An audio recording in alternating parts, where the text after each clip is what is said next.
लक्ष्मण जी क्यों नहीं सोए? 14 साल रामायण की कहानी।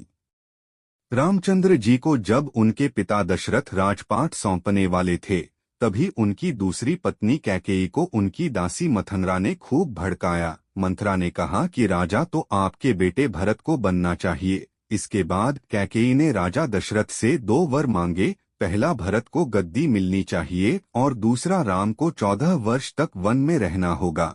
राजा दशरथ को अपनी पत्नी के वर पूरे करने पड़े। जब रामचंद्र जी वनवास के लिए अयोध्या से निकले, तब लक्ष्मण जी ने भी उनके साथ जाने की इच्छा जाहिर की। लक्ष्मण के वन जाने की बात सुनकर उनकी पत्नी उर्मिला भी साथ जाने की जिद करने लगती है।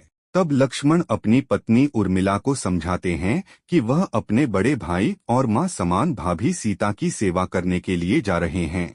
अगर तुम वनवास में साथ चलोगी तो मैं ठीक तरह से सेवा नहीं कर पाऊंगा। लक्ष्मण के सेवा भाव को देखकर उर्मिला साथ जाने की जिद छोड़ देती है और महल में ही रुक जाती है।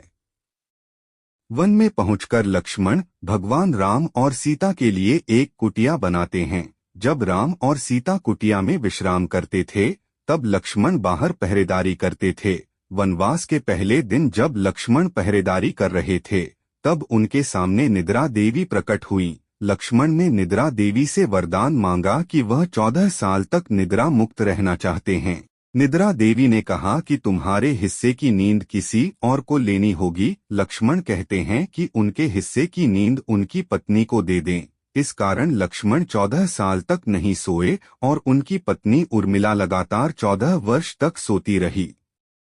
14 वर्ष बाद जब भगवान राम और माता सीता के साथ जब लक्ष्मण अयोध्या वापस आए, तब नींद की अवस्था में रामचंद्र जी के राजतिलक समारोह में उर्मिला भी उपस्थित थी। यह देख लक्ष्मण को हंसी आती है। जब लक्ष्मण से हंसी की वजह पूछी गई, तो उन्होंने निद्रा देवी के वरदान के बारे में सब कुछ बताया। लक्ष्मण ने कहा कि जब मैं उबासी लूंगा, तब उर्मिला की नींद खुलेगी। लक्ष्मण जी की इस बात को सुनकर सभा में मौजूद सभी हंस पड़े।